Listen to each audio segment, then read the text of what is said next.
Mi nombre es Edgar Rentería. Hoy estaré haciendo la actividad número 3 del parcial 1 de pensamiento sistémico. Esta es un poco de las impresiones de la lectura dejada en el blog, que trata principalmente de las cadenas de suministro, analizándolas de una forma sistémica. Entonces vemos que la cadena de suministro, los autores nos hablan de que tiene una gestión de la cadena y que a su vez está repartida en tres partes: una estructura organizativa, unos sistemas de información y unos recursos humanos. Esto básicamente lo que quiere decir es que como no hay una definición completa de cadena de suministro, o no hay una aceptada totalmente, entonces se usa una definición preliminar que incluye estos tres enfoques. De por sí solos, los autores nos dicen que estos no encierran la idea global de la gestión de una cadena, es decir, una estructura organizativa por aparte no refleja un todo de lo que es una gestión de la cadena, ni los sistemas de información ni los recursos humanos, sino de su interacción en conjunto es que podemos hablar de una gestión de la cadena. Pero también nos hablan de que la cadena de suministro es un sistema y que este sistema tiene cuatro principios básicos. El primero de ellos es que a mayor complejidad y mayor especialización, el sistema tendrá menos adaptación. Es decir, una cadena que esté muy compleja o muy especializada, digamos en un tipo de producto o servicio, poco se podrá adaptar a los cambios que puedan presentarse en un futuro. El segundo principio quiere decir es que a mayor tamaño, mayores recursos.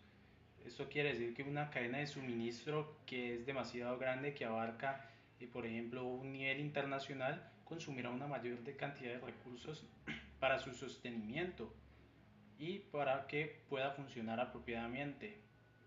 El tercer principio es que la cadena contiene otros sistemas, es decir, una cadena en general, por ejemplo, de suministro de alimentos, contiene otros subsistemas, como por ejemplo la cadena de suministro en la fuente, o cómo llegan, por ejemplo, los alimentos a una central mayorista y cómo esta mayorista a su vez reparte hacia otros destinos. Y el cuarto principio que tenemos es el crecimiento. Y pues ya sabemos que a mayor crecimiento, obviamente se conjuga el principio número 2, que es más tamaño y más recursos. Por otra parte, tenemos que un sistema o una cadena de sistemas podemos analizarlo como también un ser vivo.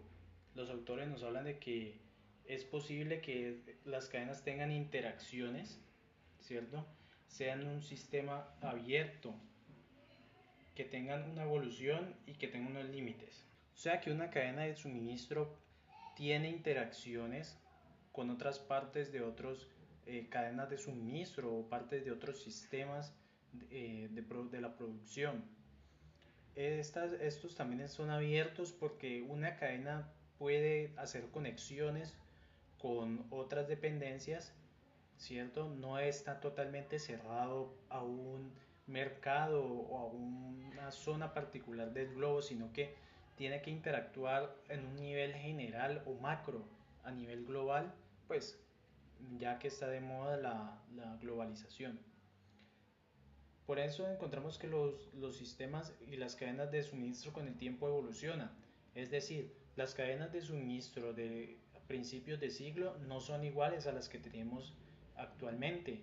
Han evolucionado para llegar a lugares más lejanos y mucho más rápidos de lo que era antes. Por ejemplo, podemos hacer una comparación de que antes enviar una carta se hacía con barco o en barco, y ahora llega rápidamente gracias al uso del avión. Ahora vemos que también una cadena de suministro como sistema tiene límites. Es decir, una cadena de suministro en un principio no podría acrecentarse o responder a una necesidad sin antes no estar preparadas. Y eso depende de un entorno. Es decir, por ejemplo, si el entorno en donde una cadena de suministro está ubicada es adverso, por ejemplo, una zona con muchos problemas de seguridad, mucha distancia o sin la infraestructura necesaria, pues corresponde a un límite de tiempos y de posibilidad de entregarlo. No es lo mismo entregar un paquete, por ejemplo, aquí en la ciudad de Cali, que irlo a entregar a un pueblo lejano del país o, por ejemplo, hacia las regiones, eh, por ejemplo, de la zona del Cauca. Ahora bien, todo sistema o toda cadena de suministro también tiene unas entradas y salidas. Esto es obvio, pues porque las cadenas de suministro reciben unos paquetes o unos eh, productos y que son distribuidos, ¿cierto? A donde son necesitados o son entregados a una dependencia, dependiendo de qué nivel de cadena de suministro tengamos. Y por supuesto tiene unas salidas que son las entregas de dichos bienes o servicios al consumidor final o al destinatario final. Todas estas, digamos, características de un sistema, los autores nos lo envían a que contribuyen a que es un sistema vivo. Es decir, comparte muchas de las características que podrían encontrarse en un sistema vivo, como por ejemplo de animales o de personas. Es decir, nosotros como seres humanos tenemos entradas y salidas, ¿cierto? Hemos evolucionado, realizamos interacciones, ¿cierto? Tenemos límites puestos por nuestro entorno y los autores plantean muchísimas más características que contribuyen a que estos sistemas realmente sean tomados en consideración como sistemas vivos.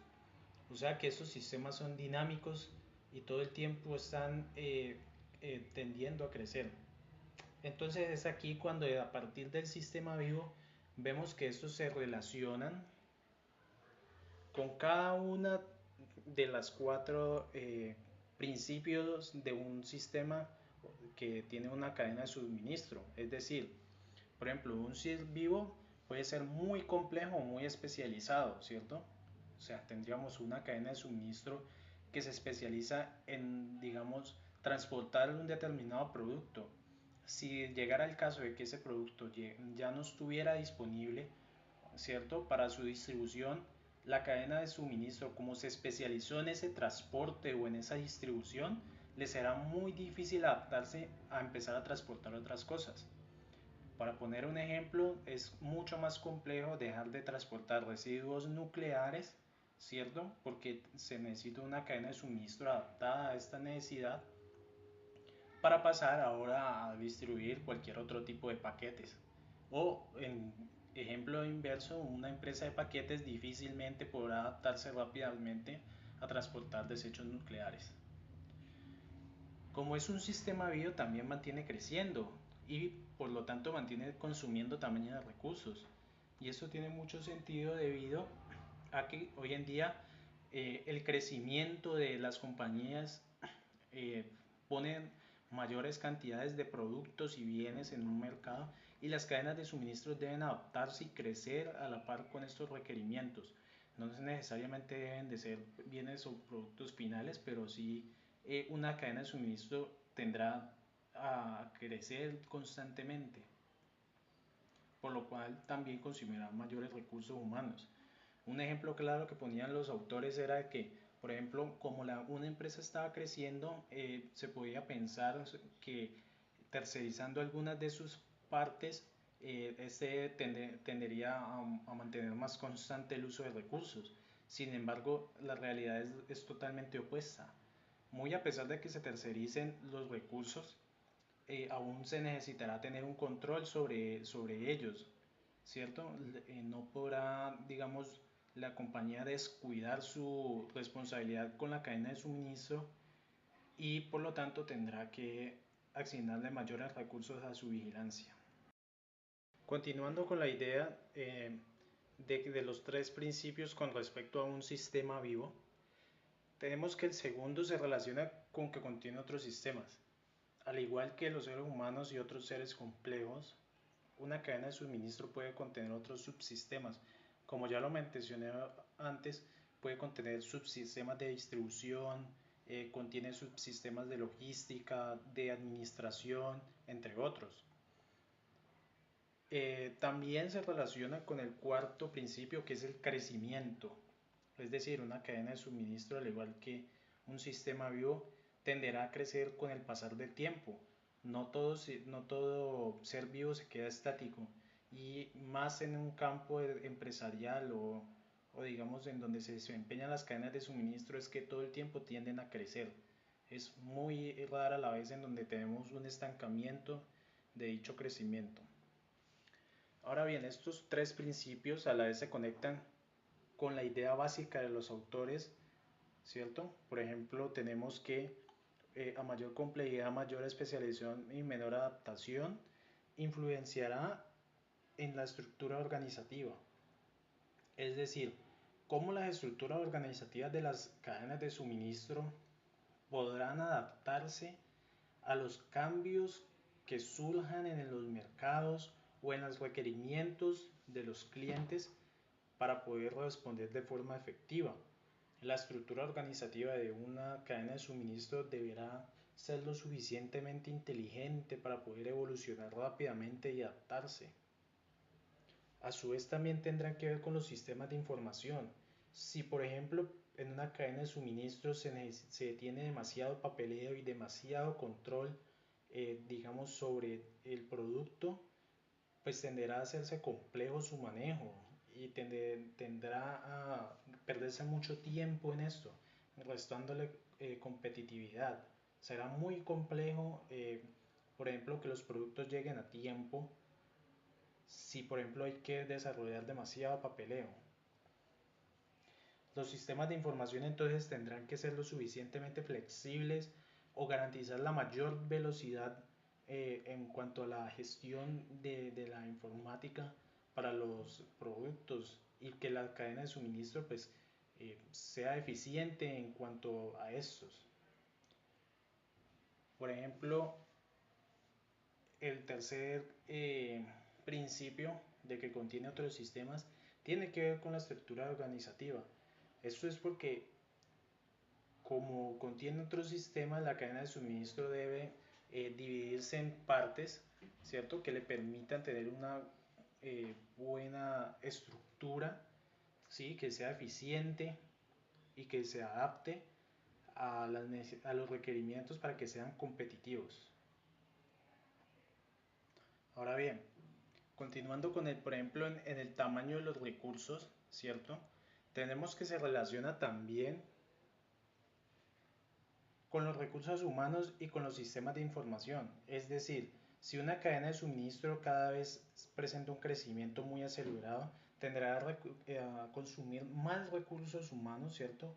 Más personas que estén trabajando con la cadena de suministro, proporcionando servicios, y también tendrán a crecer los sistemas de información, ¿cierto? Que se encarguen de toda la parte documental del producto, de las distribuciones, del transporte. Es decir, cuando se incrementa el tamaño, necesariamente se tenderá a crecer los recursos humanos y sus sistemas de información para que puedan adaptarse a los requerimientos. Finalmente, es de destacar que los autores muy apropiadamente realizan esta lectura, es muy corta, pero en sí representa mucha información útil acerca de los estados de las cadenas de suministro actualmente. Los autores plantean que debemos repensarnos la cadena de suministro de otras formas y hacerlas evolucionar a partir de estos, digamos, teniendo en cuenta toda esta parte de un sistema vivo, ¿cierto? Cada una de estas, tener en cuenta también los cuatro principios que plantean y por supuesto tener estos tres, digamos, que hacen parte de la gestión de la cadena básica, que es la estructura organizativa, sistemas integrados y recursos humanos. Es decir, si se tienen en cuenta todos estos componentes que ellos nos plantean, muy posiblemente como ingenieros podamos adaptar nuestras cadenas de suministro, hacerlas más inteligentes y que cumplan con los requerimientos que nosotros deseamos que cumplan para así ser competitivos y poder destacarnos a nivel global y poder profundizarnos en la globalización mucho mejor.